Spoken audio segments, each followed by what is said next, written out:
Hello, welcome to KV Globe. आज हम 22 जून 2022 का करंट अफेयर डिस्कस करेंगे। उससे पहले मैं आपको बता दूं कि आज की वीडियो 3 पार्ट में है। इसको बिल्कुल भी स्किप मत करिएगा। जो पहला पार्ट होगा वो कल का रिवीजन होगा। कल का रिवीजन अभी तक मैंने पॉज किया हुआ था, तो कुछ लोगों की रिक्वेस्ट आई हुई है, इसलिए फिर से स्टार्ट कर रही हूँ। पहले स्टडी रिवीजन होगा, उसके बाद टुडेज़ करंट अफेयर, आज के क्वेश्चंस डिस्कस करेंगे। उसके बाद टुडेज स्पेशल का डिस्कशन भी है एंड लास्ट में आपके क्वेश्चन का आंसर दिया जाएगा जो कि आप लोगों से पूछा गया था। करेक्ट आंसर देने वालों के नेम अनाउंसमेंट भी है।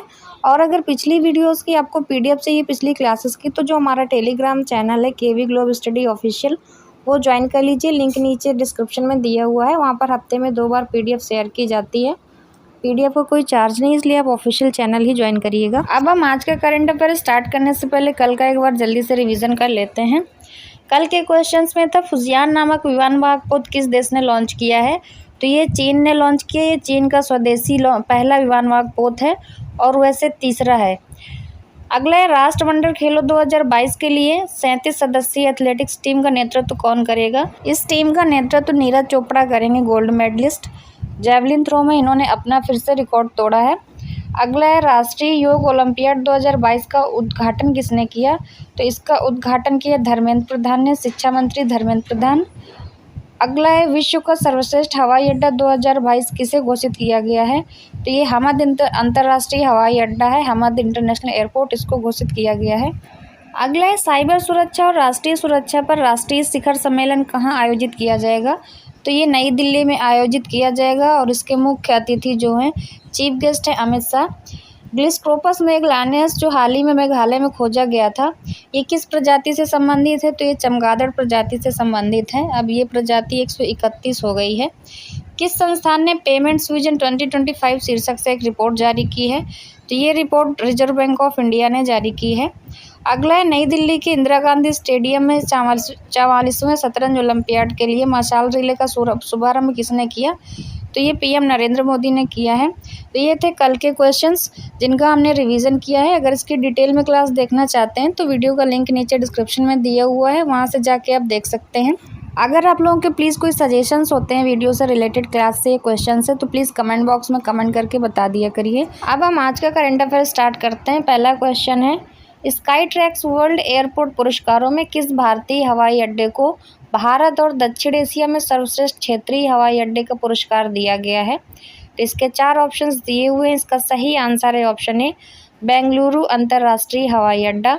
तो बेंगलुरु इंटरनेशनल एयरपोर्ट को दिया गया है ये सर्वश्रेष्ठ क्षेत्रीय हवाई अड्डे का पुरस्कार। ये जो अवार्ड दिया गया है ये चेक इन से आगमन, स्थानांतरण, खरीदारी, सुरक्षा, आव्रजन और प्रस्थान दौर में व्यवस्था के अनुभवों के बारे में वैश्विक स्तर पर किए गए सर्वेक्षण में ग्राहकों की प्रतिक्रिया पर आधारित है। मतलब जो ये अवार्ड दिया गया है तो वहाँ का जो फीडबैक है कस्टमर्स का, यानी कि लोगों के आने जाने का, उनकी सुविधाओं का, वहाँ की फैसिलिटीज़ का, उसके बेसिस पे ये दिया गया है पुरस्कार। एयरपोर्ट का नाम है केम्पेगौड़ा अंतर्राष्ट्रीय हवाई अड्डा, यानी कि Kempegowda international airport. Next question, शिक्षा में सूचना और संचार प्रौद्योगिकी के उपयोग के लिए किस संस्थान ने यूनेस्को की मान्यता प्राप्त की है। तो इसका सही आंसर है ऑप्शन है CITE, यानी कि central institute of educational technology, केंद्रीय शैक्षिक प्रौद्योगिकी संस्थान। इसने यूनेस्को की मान्यता प्राप्त की है शिक्षा में सूचना और संचार प्रौद्योगिकी के उपयोग के लिए। NCERT की एक इकाई है central institute of education technology, यानी कि CIET।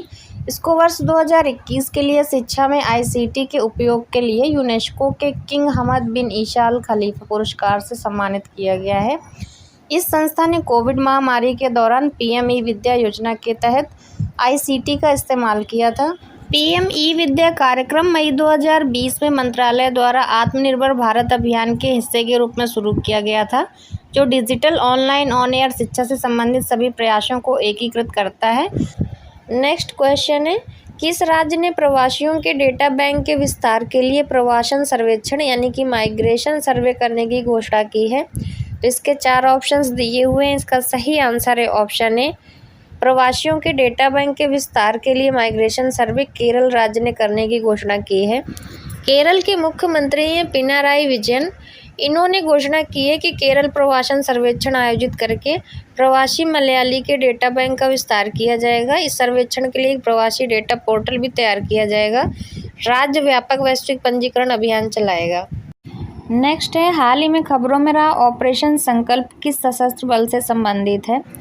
इसका सही आंसर है ऑप्शन है भारतीय नौसेना। भारतीय नौसेना से संबंधित है ये ऑपरेशन संकल्प।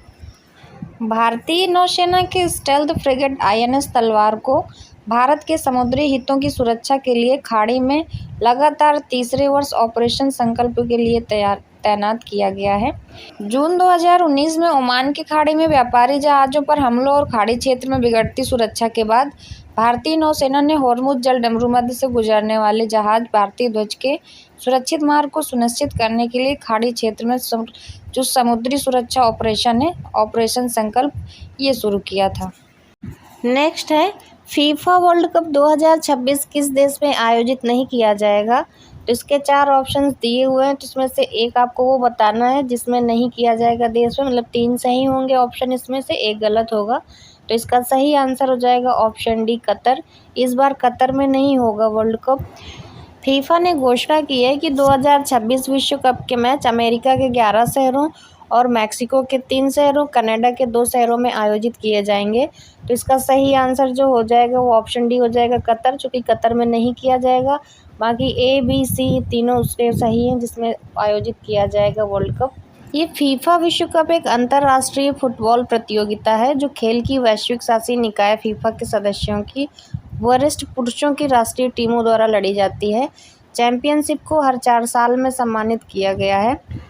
फीफा के जो अध्यक्ष हैं वो जियानी इन्फेंटिनो हैं और फीफा की स्थापना 21 मई 1904 को हुई थी। फीफा का जो मुख्यालय है वो ज्यूरिख, स्विट्जरलैंड में है। नेक्स्ट है, IISc centre for brain research का बेंगलुरु में उद्घाटन किसने किया है? तो इसके 4 ऑप्शंस हैं। इसका सही आंसर है ऑप्शन है PM नरेंद्र मोदी जी। PM नरेंद्र मोदी ने किया है IISc centre for brain research, ये बेंगलुरु में है। इसका उद्घाटन वहाँ पर किया गया है। सेंटर फॉर ब्रेन रिसर्च का उद्घाटन करने के साथ ही बागची पार्थ सारथी मल्टी स्पेशलिटी अस्पताल की नींव भी रखी गई। ये केंद्र मस्तिष्क संबंधी विकारों के प्रबंधन के बारे में शोध में सबसे आगे होगा। प्रधानमंत्री मोदी ने ट्वीट में कहा कि सरकार को बेंगलोर में सेंटर फॉर ब्रेन रिसर्च की शुरुआत करते हुए खुशी हो रही है और खुशी इससे और भी बढ़ जाती है कि प्रधानमंत्री को इस परियोजना की नींव रखने का सम्मान मिला है। सेंटर फॉर ब्रेन रिसर्च उम्र से संबंधित मस्तिष्क की बीमारियों के इलाज के लिए सार्वजनिक स्वास्थ्य उपचार विकसित करने के लिए महत्वपूर्ण शोध करने के लिए समर्पित एक अनूठा अनुसंधान केंद्र है। जो बागची पार्थ सारथी मल्टी स्पेशलिटी अस्पताल है, ये अपने 80 बेड हैं। IISc बेंगलुरु के परिसर में बनाया जाएगा, जो प्रमुख संस्थान में विज्ञान, इंजीनियरिंग और चिकित्सा के एकीकरण में सहायता करेगा। ये थे आज की क्लास के क्वेश्चंस जिनका हमने डिटेल में डिस्कशन कर लिया है। अब हम टुडेज स्पेशल देख लेते हैं, इसमें क्या है। टुडेज स्पेशल में हम इंटरनेशनल योगा डे डिस्कस करेंगे, जो कि 21 जून को मनाया जाता है हर साल। कल मनाया गया है इंटरनेशनल योगा डे। इस बार की जो थीम रखी गई थी वो क्या रखी गई थी? थीम थी योगा फॉर ह्यूमैनिटी, 21 जून 2022 की। और ये योग डे कब से स्टार्ट हुआ है, ये कैसा स्टार्ट हुआ है, इस बारे में थोड़ा सा समझ लेते हैं। योग दिवस मनाने की पहल सबसे पहले भारत के प्रधानमंत्री नरेंद्र मोदी जी ने की थी। उन्होंने 2014 में संयुक्त राष्ट्र महासभा के सामने योग दिवस का प्रस्ताव रखा था। उनके प्रस्ताव को संयुक्त राष्ट्र महासभा ने स्वीकार कर लिया था। 193 में से 175 देशों ने बिना किसी मतदान के भारत के प्रस्ताव को मान भी लिया था। किसी भी प्रस्ताव को संयुक्त राष्ट्र महासभा में इतनी बड़ी संख्या में समर्थन मिलना भी एक रिकॉर्ड है, जो कि मोदी जी को मिला था। इसके बाद 11 दिसंबर 2014 को इस बात का ऐलान किया गया कि हर साल 21 जून को विश्व योग दिवस मनाया जाएगा। और ये 21 जून ही क्यों चुना गया था योग डे के लिए, ये भी आपको पता होना चाहिए। मोदी जी ने 21 जून को साल का सबसे लंबा दिन होने की वजह से इसे चुना था और इस डेट को इसी वजह से चुना गया था कि ग्रीष्म संक्रांति के रूप में भी जाना जाता है। योग जिस दिन 21 जून को योग दिवस मनाया जाता है और ग्रीष्म संक्रांति का दिन भी मनाया जाता है। और योग की दृष्टि से इसका विशेष महत्व है। माना जाता है कि शिवजी ने इसी दिन शेष मानवता को योग का ज्ञान देना शुरू किया था। यह वो दिन था जब योग के आदि गुरु बने थे, इसलिए योग दिवस के लिए 21 जून चुना गया था। पहली बार अंतर्राष्ट्रीय योग दिवस 21 जून 2015 को मनाया गया था। इस मौके पर भारत में 2 रिकॉर्ड बने थे। दिल्ली के राजपथ पर 35,000 से ज़्यादा लोगों ने एक साथ योगा किया था। इसके अलावा इस योग दिवस में 84 देशों के प्रतिनिधि भी शामिल हुए थे। तो ये थी योगा डे की जो भी डिटेल्स हमने डिस्कस कर ली, इंटरनेशनल योग डे की। अब हम कल का क्वेश्चन देख लेते हैं जो कि आप लोगों से पूछा गया था। क्वेश्चन था, इंडो यूके कल्चर प्लेटफॉर्म के ब्रांड एम्बेसडर कौन बने हैं? तो इसके 4 ऑप्शंस दिए हुए थे। इसका सही आंसर था ऑप्शन है AR Rahman. Indo UK culture platform के ब्रांड एम्बेसडर AR रहमान बनाए गए हैं। और इस क्वेश्चन के जिन लोगों ने सही आंसर दिए हैं इनके नाम देख लेते हैं जल्दी से। राधिका मीना, अकबर अली खान, उपेंद्र कुमार, मुकेश मीना, हरीश, राहुल यादव, ज्योति शर्मा, इंदु कुमारी, सचिन चौधरी, हरिओम शर्मा, अभिषेक पासवान और रंजन कुमार दास। इन लोगों ने इस क्वेश्चन का एकदम सही आंसर दिया है। सबने सही आंसर दिया जितने भी कमेंट आए हैं। और जिन लोगों ने सही आंसर दिया है प्लीज़ स्क्रीन पे जो मेल ID फ्लैश कर रही है उसमें अपनी कॉन्टैक्ट डिटेल शेयर कर दीजिए। जो हमारे 5 लकी सब्सक्राइबर हो गए सही आंसर देने वाले, उनको KV ग्लोब की तरफ से गिफ्ट हैम्पर सेंड किए जाएंगे। तो प्लीज़ कॉन्टैक्ट डिटेल ज़रूर शेयर कर दीजिएगा। अब हम आज का क्वेश्चन देख लेते हैं जिसका आंसर आप लोग को देना है।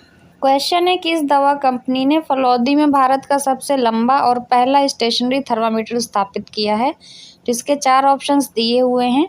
ये पिछली क्लास में कराया जा चुका है क्वेश्चन, तो वहीं से पूछा गया है। आप इसका सही आंसर कमेंट बॉक्स में कमेंट करके बता दीजिएगा। वीडियो अच्छा लगा हो तो वीडियो को लाइक शेयर ज़रूर करिए। और अगर चैनल पर पहली बार आए तो चैनल को सब्सक्राइब करके बेल आइकन दबा दीजिएगा, जिससे आगे आने वाले वीडियोज़ के नोटिफिकेशंस आपको मिलते रहेंगे। अगर आप लोगों के साथ कोई और भी तैयारी कर रहा है तो उनको ये वीडियोज़ और PDF प्लीज़ शेयर कर दिया करिए। और पढ़ने के बाद आपस में डिस्कशन ज़रूर किया करिए करंट अफेयर का। करंट अफेयर डिस्कस करने से रिवीजन भी हो जाती है, अच्छी तैयार भी होती है। Thanks for watching.